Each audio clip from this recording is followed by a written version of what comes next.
E de modificação, você já gostava bastante disso? O que você pensou? Não, eu comprei esse carro já pensando o que eu vou fazer aí nele. Cara, foi muito engraçado, né? Porque eu não conhecia muito de modificação na época. O Eclipse veio porque era um carro que, na minha infância, tinham 2 desses em João Pessoa, só. Era uma cidade pequenininha, né? Onde eu cresci, lá na Paraíba. E aí, cara, eu passava por aquele carro e eu já entendia o suficiente para saber que aquilo não era uma Ferrari. Mas eu não entendia tão bem a ponto de saber o que era aquele carro. Mas o visual dele, tipo, até hoje você olha na rua assim, você fala, nossa, legal aquela bolha no capô, a lanterna inteiriça assim atrás. É diferente mesmo. E aí eu falei, cara, um dia. E aí quando eu fui crescendo, eu fui vendo que aquele carro não era muito caro. Tipo, ele era quando ele era 0, lógico, em 90 e pouco. Quem tinha era jogador de futebol, cantor, essa galera, né? É igual o Evoque de hoje em dia, Evoque de 10 anos atrás. Que o cara sabe, um carro bacana, que chama atenção, que ele via lá atrás e hoje ele acha um Evoque por um preço, sei lá, de um Kwid. É, exatamente. Então, nesse caso, foi a estética do carro, o design do carro que me atraiu, né? E depois que eu comprei o carro, eu comecei... Aí eu entrei nos fóruns, fui pesquisar, até porque eu tinha que saber aonde eu estava me metendo minimamente, né? E aí que eu comecei a ver do tal do motor, o código do motor chama 4G63. É um dos motores mais premiados da Mitsubishi, foi o motor que transformou a Mitsubishi no ícone que ela é no WRC, né? No Campeonato Mundial de Rally. E é um motor que equipa o Eclipse e equipa o Lancer Evolution. Alguns outros carros ali, mas em grandes tiragens foram esses 2 carros. E aí que eu comecei a descobrir mais sobre a preparação e tudo isso. Mas eu peguei o Eclipse pelo design mesmo. Eu não entendia nada de preparação na época. E depois é que eu comecei a olhar, eu falei, nossa. Ainda mais depois que eu vi que tu tinha que trocar uma turbina, ou tu tinha que trocar um pistão, sei lá, tinha que trocar uma peça. Só que depois que eu descobri que eu podia conectar um laptop, e aí o meu carro andava mais que o do coleguinha, assim, como assim? E eu era nerdão, eu jogava no computador, eu sempre fui vidrado, assim, em programação, informática, fazia meus case mods, assim, sabe? Tipo, gostava de mexer porque eu não tinha grana, de novo, não tinha grana pra ter um baita de um computadorzão. Então eu fazia overclock. Aí você botava um cooler mais forte, aumentava a tensão de entrada no processador ou multiplicador, para justamente conseguir fazer... Pra rodar aquele jogo que você queria jogar. Pra poder rodar o GTAzão sem a gente estar no meio do mapa e o mapa carregar depois, assim, sabe? Então, quando eu descobri que isso funcionava para carro, eu falei assim, meu Deus, cara, eu tô em casa, gostei disso aí. E vou poder usar, assim, a minha nerdolagem pra... Já vi isso aí antes. É, exatamente. Só trocou agora o objeto mesmo. E aí foi onde eu comecei a fazer isso, no meu carro, inicialmente. E depois fui fazendo para amigos. E aí, num dado momento, eu tinha saído de dentro da montadora, que era o que eu trabalhava, e acabei escolhendo ir para...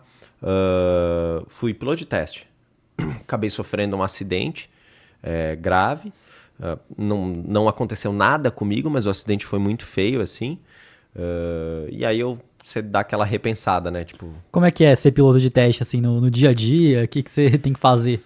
Cara, era muito legal, porque no meu caso, eu não era um piloto de teste de uma montadora, eu era contratado para fazer testes, tá? Então, desde testes para uma montadora, ou seja, a montadora contratava lá o Instituto Mauá de Tecnologia para fornecer os pilotos de teste e os equipamentos para fazer um determinado teste. Podia ser de consumo, podia ser de performance, de frenagem, de qualquer coisa que eles quisessem testar. Tinham testes que era só amaciar o motor.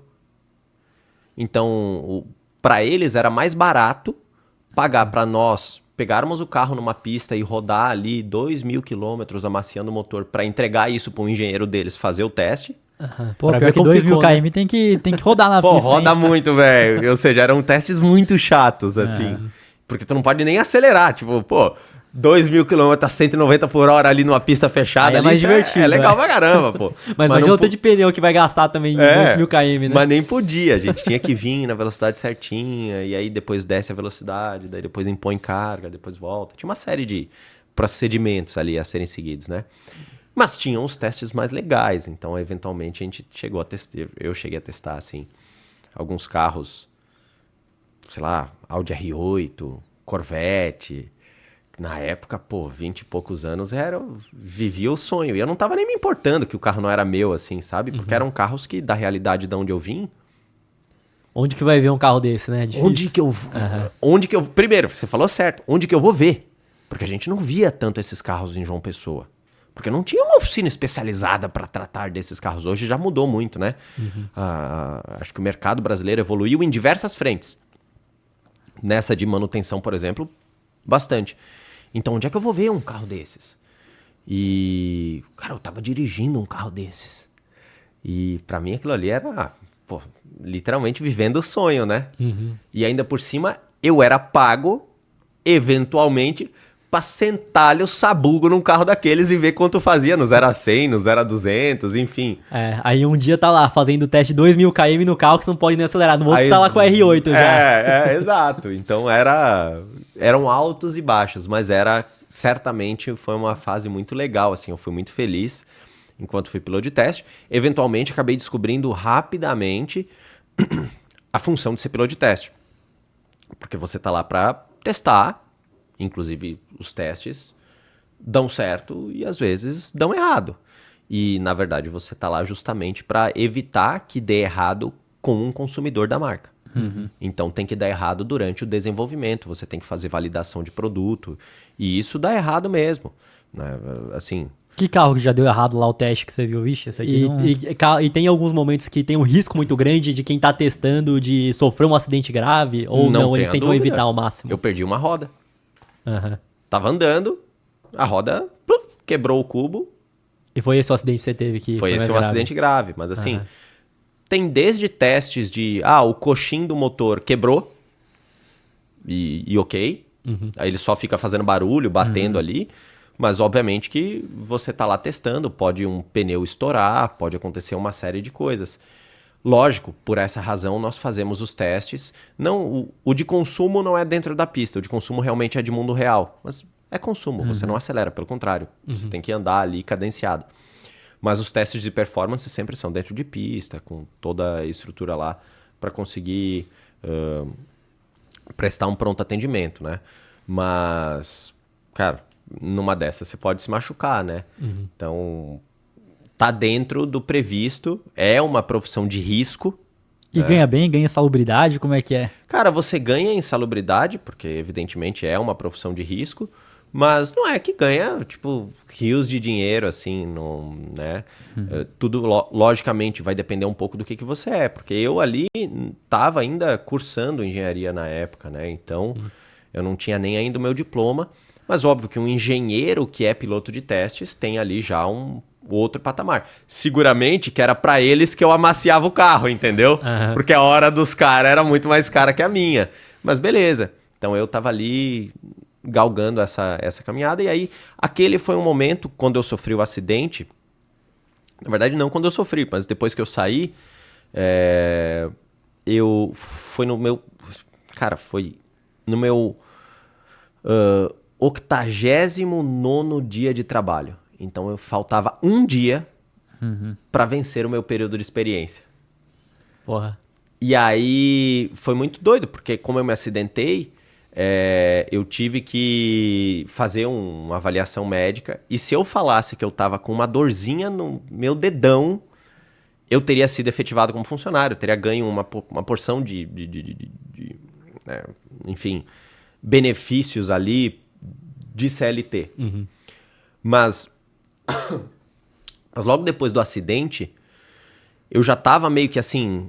Cara, juro por Deus, eu vendo o carro capotado assim, sem roda pra cima, fumaçando ali, e eu sentado assim, tipo, sabe? Falei, cara, não me aconteceu literalmente nada, cara. Nada. Eu olhei, eu falei assim, cara... Puta, é animal.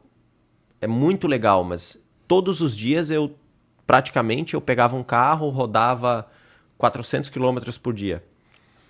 Cara, o trânsito por si só, ou seja, 400 km para ir para a pista, fora o teste que eu fazia lá, porque a pista ficava em Limeira. Entendi. Então, assim, eu ia para Limeira, fazia o teste e depois voltava para cá.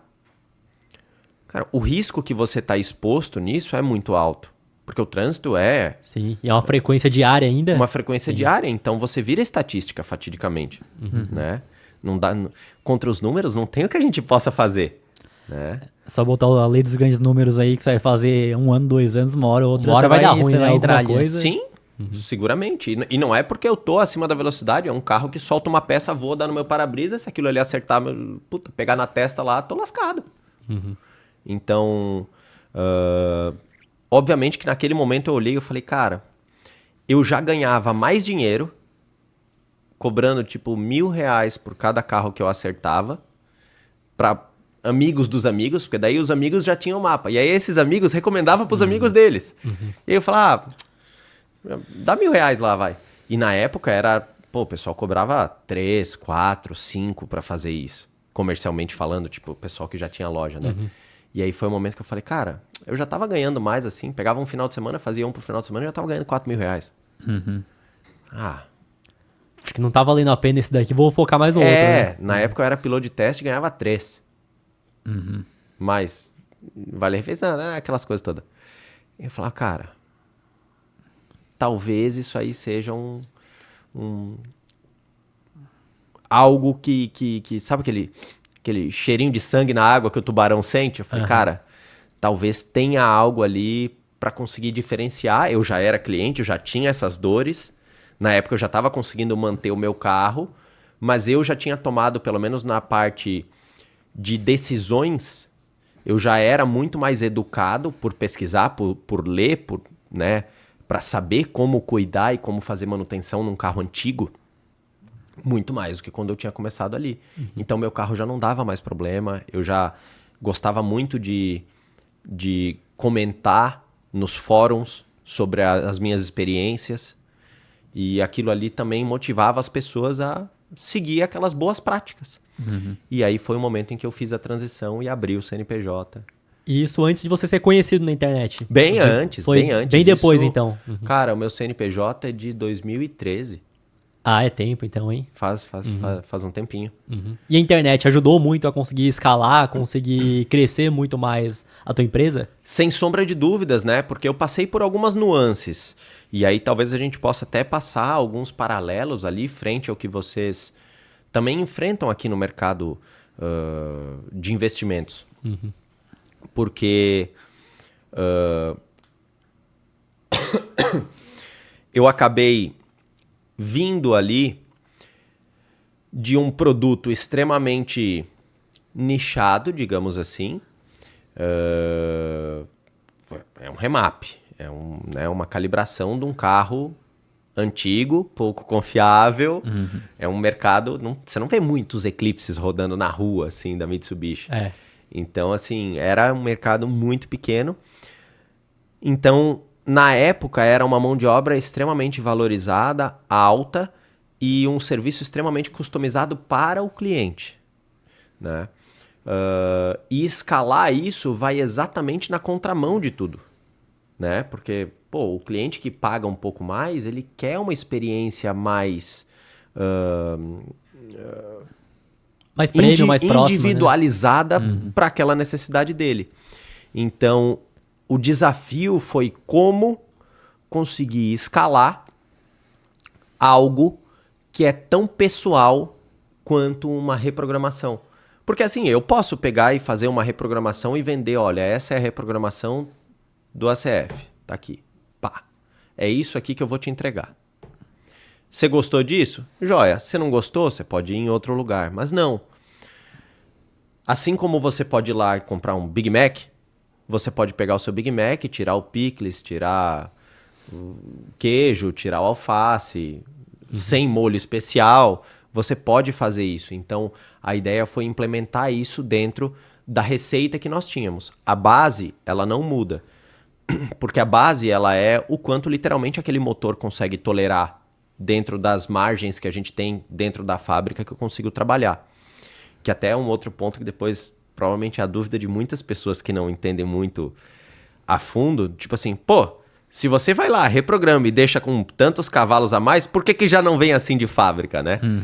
Então a gente tem alguns limites onde a gente consegue trabalhar e isso para nós é inegociável hoje, tá? No passado eu particularmente gostava muito de desenvolver, de pegar o carro do cara e tirar, sabe, espremer 100% do que ele deixa espremer. Só que daí imagina que o cara vai lá, vai viajar, bota uma gasolina de má qualidade, dava problema. Ou, sei lá, o carro dele mesmo tinha um problema, um bico entupia, dava problema. Além do problema do bico, causava problemas no motor mesmo, porque ele não tinha mais de onde tirar margens de segurança, porque eu já tinha tirado tudo.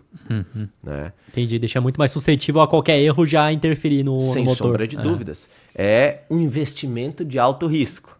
Ele te remunera mais, mas você corre o risco de ter um prejuízo muito maior se aquilo ali sair fora daquilo que você estava prevendo como curva padrão.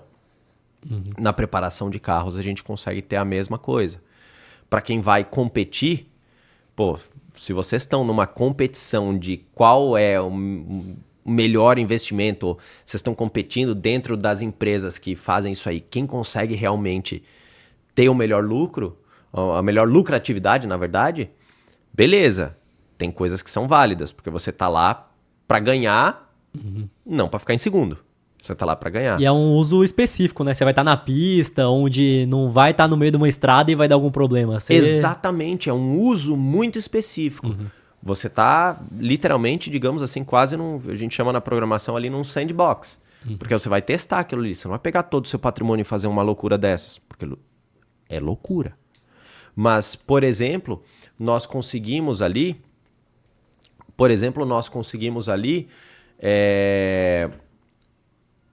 atingir um mercado muito maior, por exemplo, fazendo o paralelo de pessoas que querem ter um investimento com uma boa rentabilidade, mas com um risco muito baixo. E é essa galera que a gente procurou atender e essa galera dá para escalar. A galera do investimento do macaco louco, essa não escala. Que é muito nichado mesmo. Isso é loucura, é os day trading, aquelas, sabe, essas altíssima rentabilidade, mas altíssimo risco. Então, nós fizemos, novamente, voltando, então a gente deixou de atender esses clientes extremamente específicos de competição, de carros de altíssima performance, do cara que quer ir para uma arrancada, que quer ganhar a qualquer custo, para atender um público que quer uma performance melhor do carro do que ela vem original de fábrica, sem ter que abrir mão, por exemplo, de uma manutenção mais agressiva. Então a gente consegue ali hoje, dentro do que os carros, principalmente porque hoje quase todos os carros de fábrica são turbo, né? Então isso nos possibilita ganhos expressivos de performance, assim. Lógico, não existe nenhum almoço grátis. E não existe mesmo, assim como não existe nenhum investimento sem risco. Existe investimento de baixíssimo risco. Mas sem risco, daí, sei lá. Aí, na minha humilde ignorância, é poupança. E poupança eu já entendi que nem investimento ainda, né? E mesmo assim ainda tem o risco da instituição financeira que você tem que quebrar. Então, o mesmo risco do CDB, então... Então, no fim do dia... Mas, né, então... Para nós ali, hoje, você consegue tirar mais potência de um carro turbo. Obviamente, se você tiver algumas peças para conseguir te ajudar, você consegue fazer essas alterações sem nenhum tipo de contrapartida de durabilidade. Né? Óbvio, cuidado com combustível, cuidado com a manutenção. Poxa, um carro original te pede que você troque óleo a cada 10 mil quilômetros, às vezes 5, depende da montadora, depende do lubrificante, depende do uso ali, né, do motor. Se você trocar com 12, não vai estragar seu carro. Não vai ser 2 mil quilômetros a mais que vai... desceu tudo no chão lá. Não é assim que funciona. Mas, obviamente, que existe a previsão da engenharia de algo que a gente chama de fator de segurança. E a gente se aproveita desse fator de segurança deixado pela fábrica para que a gente consiga ter esses ganhos. Logicamente, prevendo que você vai ser ali um dono... mais cauteloso, mais cuidadoso, vai realmente se preocupar com um bom estado de conservação do seu carro, até para que você consiga ter aquele carro mexido, preparado, com performance extra, depois, sei lá, por 1, 2, 3, 4, 5 anos, depois você vai lá, vende esse carro, compra outro e traz de volta para nós. Então, entende que tudo isso que eu estou falando enquadra nesse modelo de um negócio escalável? Sim. E para você que quer comprar criptomoedas ou investir no exterior, a parceira aqui do podcast é a Quantifury, corretora internacional 100% taxa zero, e fazendo seu primeiro investimento equivalente a $50, você ainda ganha uma recompensa em Bitcoin. É só escanear o QR Code que tá aqui na tela ou clicar no link da descrição.